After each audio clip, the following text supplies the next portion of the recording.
ముస్లింలు ఒకే దైవాన్ని ఆరాధిస్తారు, విగ్రహారాధన చేయరు.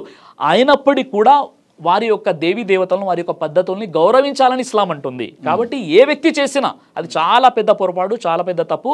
చట్టపరంగా కఠినమైన శిక్ష ఆ వ్యక్తికి విధించాలని నేను పూర్వం వీడియో కూడా చేసి సోషల్ మీడియాలో వదలడం జరిగింది.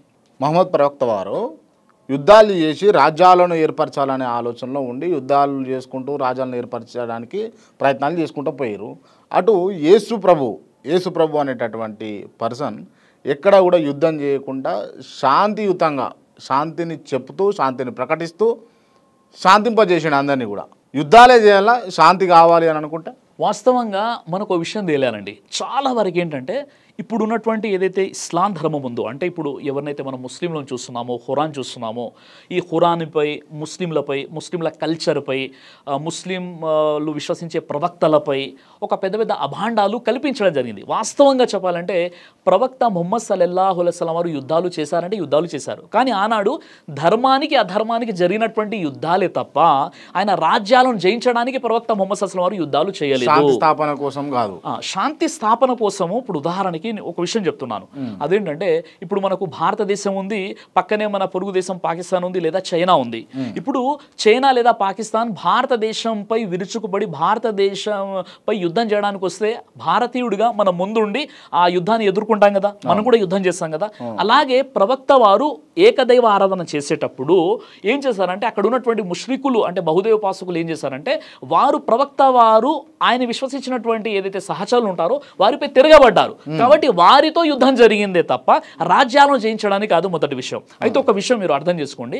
ఆ విషయం ఏంటంటే, సరే ప్రవక్త ముహమ్మద్ సల్లల్లాహు అలైహి వసల్లం వారు చేసినట్లు అసలు యుద్ధాలు ఏంటి అన్న విషయం మనం తెలుసుకోవాలి. ఆ విషయం తెలుసుకోవాలి. తర్వాత యేసుక్రీస్తు వారి గురించి నేను చెప్తాను. ప్రవక్త ముహమ్మద్ సల్లల్లాహు అలైహి వసల్లం వారు బ్రతికున్నప్పుడు ఆయన జీవిత కాలంలో కేవలం 80 యుద్ధాలు జరిగాయండి. ఆ 80 యుద్ధాల్లో ప్రవక్త వారు ప్రత్యక్షంగా పాల్గొన్నది కేవలం 27 యుద్ధాలు మాత్రమే. ఆ 27 యుద్ధాల్లో పూర్తిగా చనిపోయినటువంటి వారి సంఖ్య 1008 మాత్రమే. 1008 లేదా 1018. ఆ తర్వాత అందులో ఎవరైతే దేవుని నమ్ముకున్నటువంటి విశ్వాసులే 259 ఉన్నారు, అవిశ్వాసులు 759 మంది ఉన్నారు. అంటే ఈ విధంగా కేవలం 1018 లేదా 1008 వ్యక్తుల ప్రాణ నష్టంతో ఒక గొప్ప రక్తపాత రహిత ఒక సత్సమాజాన్ని, శాంతి సమాజాన్ని స్థాపించడం జరిగింది. అంటే ఇప్పుడు మనం చరిత్రను చూసినట్లయితే చెప్తాను. ఇప్పుడు ప్రవక్త వారి యొక్క యుద్ధాలు గురించి ఏదైతే మీరు మాట్లాడారో, ప్రవక్త వారు చేసిన యుద్ధాలు మొట్టమొదటిగా జంగే బదర్ జరిగింది. తన ఆత్మరక్షణ కోసం ప్రవక్త వారు యుద్ధం చేశారే తప్ప ఆయన ఏదో కయ్యానికి కాలు దువ్వలేదు, మొదటి విషయం. రెండో విషయం ఏంటంటే, ఏ యుద్ధం అయితే జరిగిందో ప్రవక్త వారి జీవిత కాలంలో జరిగినటువంటి యుద్ధాలు 27 యుద్ధాలను పాల్గొంటే కేవలం 1018 మంది మాత్రమే అక్కడ చనిపోయారు. అందులో 259 ముస్లింలు చనిపోయారు, అంటే విశ్వాసులు చనిపోయారు. అక్కడ ఉన్నటువంటి 759 వాళ్ళకి వ్యతిరేకంగా పోరాడినటువంటి చనిపోయారు. అంటే ఒక చిన్న ప్రాణ నష్టంతో ఒక గొప్ప సత్సమాజాన్ని స్థాపించారు. అది కూడా యుద్ధాలు చేసేటప్పుడు ప్రాణ నష్టం అనేది తక్కువ జరుగుతుందా సార్, ఎక్కువ జరుగుతుందా? అంటే చరిత్రను మనం చూసినట్లయితే, ఫర్ ఎగ్జాంపుల్ మీకు చెప్తున్నాను, తప్పుడు చరిత్ర తప్పుగా రాసిరు అని అంటే మీకు చెప్తున్నాను. చరిత్రని చూసినట్లయితే ఇప్పుడు మనకు 17వ శతాబ్దంలో మనకు ఫ్రెంచ్ రెవల్యూషన్ కనిపిస్తుంది అనమాట. ఫ్రెంచ్ రెవల్యూషన్లో దాదాపుగా 7 లక్షల మంది చనిపోయారు. రష్యన్ రెవల్యూషన్ జరిగింది. రష్యన్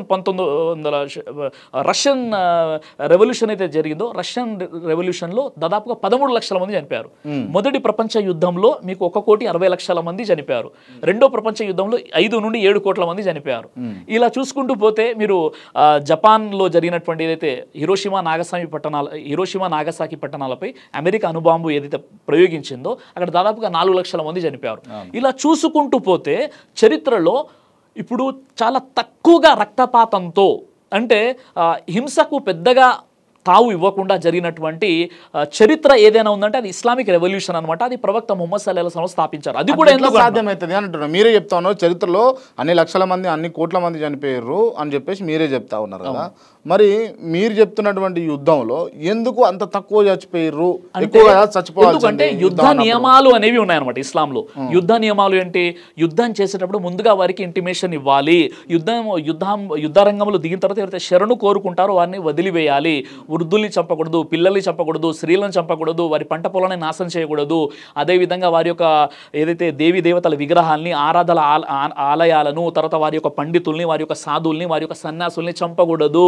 ఈ కండిషన్స్ ఇవన్నీ అప్లికేబుల్ చేసే యుద్ధం చేస్తాడా ఇది చేసే ప్రవక్త ముహమ్మద్ సార్. ప్రపంచం మొత్తం కారు చీకట్లో ఉన్నప్పుడు యుద్ధ నియమాలు మానవాళికి నేర్పించినటువంటి వ్యక్తి ప్రవక్త ముహమ్మద్ సల్లం వారు. ప్రవక్త వారు యుద్ధం చేసినప్పుడు ఎవరైనా వచ్చే సార్ నన్ను వదిలేయండి, నేను మీతో పోరాటం చేయాలంటే మీ ఖడ్గాన్ని కిందికి దించాలి. కాబట్టి ప్రవక్త వారి కాలంలో తక్కువ ప్రాణ నష్టంతో ఒక గొప్ప అద్భుతమైనటువంటి ఒక సామ్రాజ్యాన్ని స్థాపించారు. అదే నేను గతంలో ఇప్పుడు మీరు అడిగారు ఆ క్వశ్చన్ ఏంటంటే, ఇప్పుడు యేసుక్రీస్తు వారు ఉన్నారు కదండి, మళ్ళీ యేసుక్రీస్తు వారు ఎవరిని చంపలే, ఎక్కువ యుద్ధం కూడా చేయలేదని చెప్పేసి బైబుల్ చదివేటటువంటి వ్యక్తులు, లేకపోతే క్రైస్తవ్యాన్ని నమ్మినటువంటి వ్యక్తులు చెప్పేటటువంటి అంశం. అయితే ఈ విషయం మనం అర్థం చేసుకోవాలి. ఇప్పుడు ఉదాహరణకి నా దగ్గర బైబిల్ ఉందండి, నా దగ్గర ఈ బైబిల్ ఉందండి. ఇప్పుడు బైబిల్ అంటే ఎన్ని నిబంధనలు ఇవి? 2 ఉంటాయా? 2 ఉంటాయి. 2. ఒకటి పాత నిబంధన, పాత నిబంధన. ఒకటి పాత నిబంధన, 2 క్రొత్త నిబంధన. అవును కదా. ఇప్పుడు క్రైస్తవులు ఎవరైనా మేము కొత్త నిబంధనే చదువుతాము, పాత నిబంధన చదవని ఎవరైనా క్రైస్తవులు చెప్తారా? కొంతమంది అంటారు.